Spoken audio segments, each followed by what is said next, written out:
Okay, good afternoon, everyone. So now I'd like to present about the article that I've already read before, and the title is "Empowering College Students to Decrease Digital Distraction Through the Use of Self-Regulated Learning Strategies," according to Wang and Friend, 2022.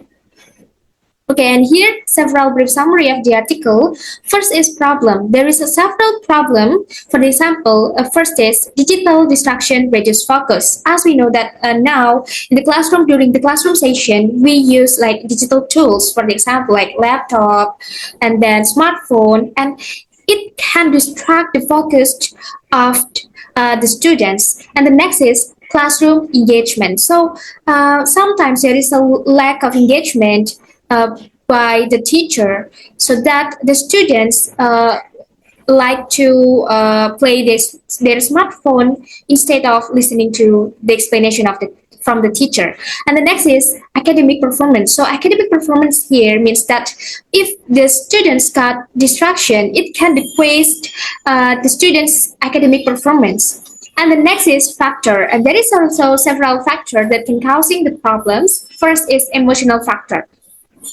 So emotional factor here means that,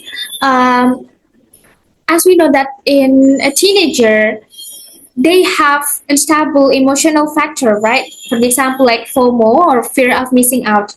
They have sense of fear of missing out, like the gossip in social media or about something they interested in. And the next is misperception of multitasking. So actually, multitasking is good, but during the classroom session, it can distract their focus during the classroom session, during listening to the teacher explanation. And the next is methodology. So the methodology that is used in this article is qualitative library research. So it's according to previous research from the expert. And the next is the solution. The first is self-regulated learning, or SRL. So self-regulated learning here, it's good because the teacher gives them trust to control their self, to control the students, the student itself. For the example, like they need to have responsibility to not open like their phone during the classroom session, during the lecture giving the explanation about the material. And the next is planning, monitoring, control, reflection. So it's part of self-regulated learning. So the teacher needs to plan and then monitoring and then control and then give them reflection, give the students reflection. Okay, and the next is interesting or surprising based on the article. Sorry. Okay, so there is a fear of missing out in social media. In social media, fear of missing out or FOMO and social media pressure drive compulsive device use, even during lecture. As I said before, that there is sense of fear of missing out and social media pressure that can reduce the focus of the students during the classroom session, during the lecture. And the next is handwritten notes outperform typed notes when distractions are present.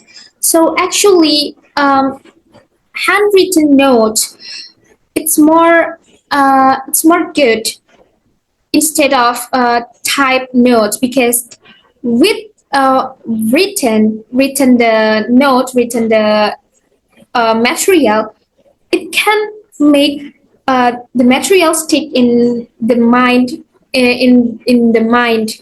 So it's good for long-term memory, because right now the students like to type notes in telephone, in smartphone, or even in laptop, right?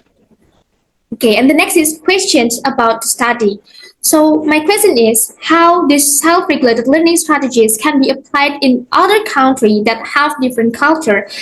because as we know that now in this era, in this digital era, a lot of the country that uh, have like advanced technology. So yeah, like developed country. So maybe it would be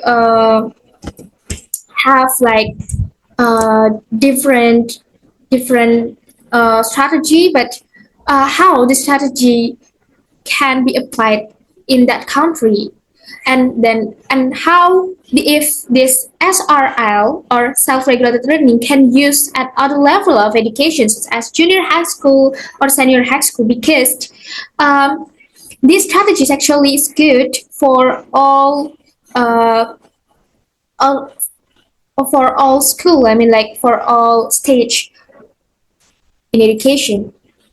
Okay, and the next is the implication for my future teaching practice. The first is setting the rules regarding the use of smartphone in the classroom. For the example, like giving them like a command to don't open the smartphone until uh, until the teacher or the lecturer give them or ask them to search about something in internet. And the next is teach the students to make learning plans. Actually, learning plans is good so that they can know the goals that they need to achieve in the classroom session or during the classroom session. And the next is providing an understanding of the negative impact of multitasking during classroom learning. Yeah, it would be good to give them like understanding of negative impact of multitasking in the beginning of the semester, so that they know that multitasking is good, but during the classroom session we need to avoid multitasking because it can reduce our focus. Yeah. Okay, that's all about my presentation. Thank you.